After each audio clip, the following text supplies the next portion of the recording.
नमस्कार दोस्तों, आज हम फिर आपको लेके चलते हैं हमारे प्रैक्टिस एमसी की क्लास में, जिसमें प्रैक्टिस सेट नंबर हम 10 प्रेजेंट करेंगे। इसमें भी बहुत अच्छे अच्छे क्वेश्चंस होंगे।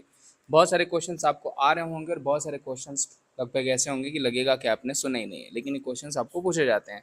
तो बहुत ध्यान से देखिएगा, वीडियो को एंड तक देखिएगा।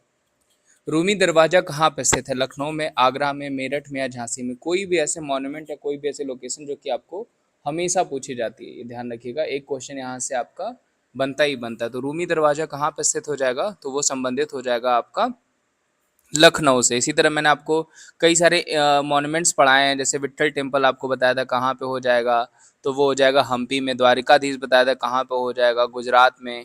ठीक है, हजार राम मंदिर कहाँ पे हो जाएगा, तो ये हो जाएगा आपका कर्नाटका में। तो ऐसे क्वेश्चंस आपको बनते रहते हैं, ऐसे क्वेश्चंस आपको पूछे जाते हैं। जैसे झांसी आपको पूछा गया था किस नदी के किनारे बसा हुआ है, तो पाहोज नदी के किनारे बसा हुआ है। तो ऐसे क्वेश्चन बन सकते हैं। अवध को किस मुगल शासकों द्वारा एक शाही प्रांत के रूप में स्थापित किया गया? अकबर, शाहजहां, हुमायूं या फिर जहांगीर? किस मुगल शासक के द्वारा किया गया? तो वो किया गया था अकबर के द्वारा। ध्यान रखिएगा, अकबर ने इबादत खाना, ठीक है, यानी पूजा घर, उसके अलावा जो है कि दीन इलाही धर्म की स्थापना भी करी थी, जो कि आपको पूछा जाता है। और अकबर के गार्जियन मैंने बताया था बैरम खान। ये क्वेश्चन भी पूछा जा सकता है कि अकबर के गार्जियन का नाम क्या था? बैरन खान। ये भी क्वेश्चन आपको कई बार पूछा गया है। बिशन दास किस राजा के समय सबसे अधिक उपहार पाने वाले चित्रकार थे? जहांगीर, टीपू सुल्तान, बाबर या फिर अकबर? तो मैंने आपको बताया कि अगर पूछा जाएगा गोल्डन पीरियड ऑफ, अगर आपको मान लीजिए पूछा जाता है कि गोल्डन पीरियड ऑफ पेंटिंग्स, ठीक है, जो कि आपको पूछा जाता है, तो वो किसका हो जाएगा? जहांगीर का हो जाएगा। और इस क्वेश्चन का आंसर भी क्या हो जाएगा? जहांगीर हो जाएगा। चेन ऑफ जस्टिस भी पूछा जाएगा कि चेन ऑफ जस्टिस किसके द्वारा बनवाई गई थी, तो वो किसके द्वारा बनाई गई थी? तो वो जहांगीर के द्वारा बनाई गई थी। किस राजा के सम्मान के निशान के रूप में अमीर जमींदार को मुमवेंदलेन, अरियार आदि जैसे खिताबों से जो है कि खिताब दिए गए? त्रावणकोर राजा, चोल राजा, मालाबार राजा या फिर पांड्य राजा? तो जो सही आंसर हो जाएगा वो कौन हो जाएगा? वो हो जाएंगे चोल राजा, चोल किंग। ध्यान रखिएगा, चोल साम्राज्य, आधुनिक चोल साम्राज्य यानी चोल साम्राज्य का संस्थापक पूछा जाएगा तो वो कौन हो जाएगा? विजयालय पूछा जाता है आपको। जिससे जबकि प्रारंभिक पूछा जाएगा तो एलारा और करिकाल। क्वेश्चंस आपको बनते हैं, ध्यान रखिएगा। अवध के नवाबों को शताब्दी के दौरान उत्तर भारत में अवध पर शासन किया? 18, 17, 16 या फिर 15? जो सही आंसर हो जाएगा वो हो जाएगा 18 सेंचुरी के बाद। आपको ये क्वेश्चन कल भी पूछा गया था। बड़ा इमाम बाड़ा को किस नवाब द्वारा बनवाया गया? Bara Imambara was build by which of these nawab? Mir Qasim, Sarfaraz Khan, Wajid Ali Shah या फिर असफ उद्दौला? तो जो सही आंसर हो जाएगा वो कौन हो जाएगा? वो हो जाएगा असफ उद्दौला। ध्यान रखिएगा, जो सही आंसर हो जाएगा वो कौन हो जाएगा?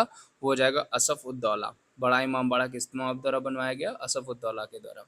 1921 में मोंटीगोमेरी जिले में रावी नदी के तट पर स्थित प्रमुख शहर कौन सा था? कन्नौज, हड़प्पा, वैशाली या फिर मगध? तो जो सही आंसर हो जाएगा वो हो जाएगा आपका हड़प्पा। ठीक है, जबकि मगध पूछा जाएगा तो विंध्याचल नदियों के बीच था।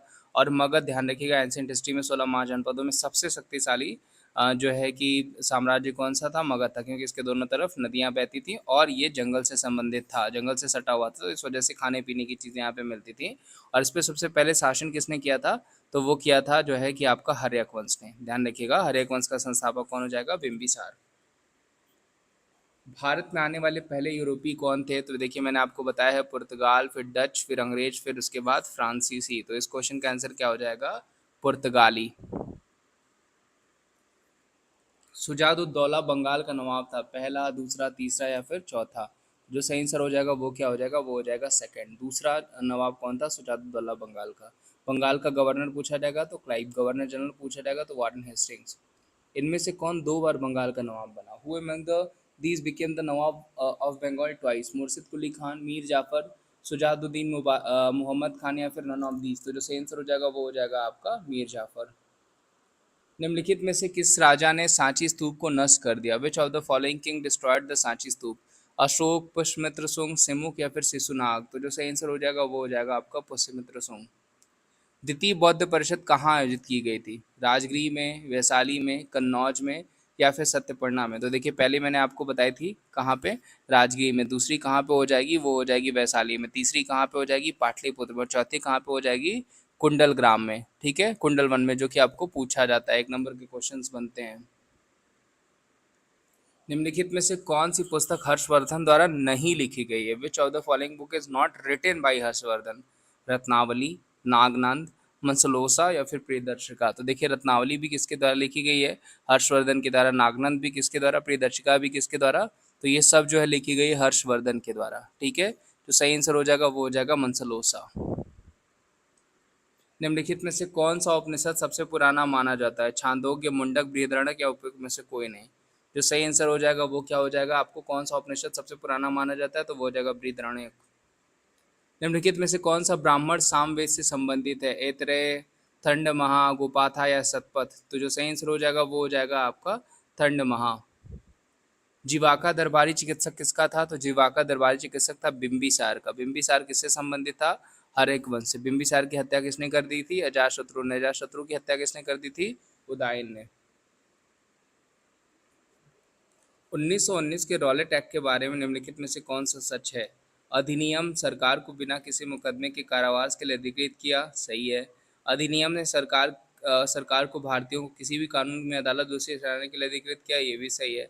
अधिनियम सरकार को हैबेस कॉर्पस के अधिकार को निलंबित करने में सक्षम बनाता है। उपयुक्त सभी। तो सही क्या हो जाएगा? All of the above.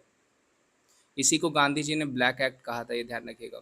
जब अवंती के शासक प्रद्योत पीलिया से पीड़ित थे तो उन्होंने अपने शाही चिकित्सक जीवाका को अवंती भेजा। कौन? तो अभी जस्ट मैंने आपको बताया कि जीवाका किसका चिकित्सक था? बिंबिसार का। मराठा शासन में सरदेश मुखी एक थी, पेशवा के समकक्ष पदनाम था। मराठा शासन के दौरान एक सिक्का, राजस्व पर लगाया गया कर, शिवाजी का दिया गया नाम। तो जो सही आंसर हो जाएगा वो हो जाएगा राजस्व पर लगाया गया कर, सरदेश मुखी। और चौथ पूछा जाता है आपको, पंडित मदन मोहन मालवीय इनमें से किस राष्ट्रीय सप्ताह के संपादक थे? भारतीय संगल, बंगाल गजट, हिंदू देशभक्त या फिर इंडियन मिरर? तो जो सही आंसर हो जाएगा वो क्या हो जाएगा आपका? Indian union. लीडर भी पूछा जाएगा तो वो भी इनके द्वारा ही पत्रिका जो है प्रेजेंट करी गई थी। मगध साम्राज्य के अनुयायी राजा में से सेरेनिका के नाम से किसे जाना जाता था? अजातशत्रु, बिंबिसार, उदयन या फिर कालाशोक? तो जो सही आंसर हो जाएगा वो हो जाएगा बिंबिसार। अजातशत्रु को ध्यान रखिएगा किस नाम से जाना जाता था? कुणिक के नाम से जाना जाता था। ये भी पूछा जाता है आपको। निम्नलिखित में से किस ब्रिटिश प्रधानमंत्री ने 1932 में भारत की स्वतंत्रता के आंदोलन के दौरान सांप्रदायिक पुरस्कार की घोषणा करी थी? हेनरी अस्किथ ने, बोनार कानून ने, या फिर डेविड लॉयड जॉर्ज ने, या फिर जेम्स रैमसे मैकडॉनल्ड ने? तो जो सही आंसर हो जाएगा वो हो जाएगा जेम्स रैमसे मैकडॉनल्ड।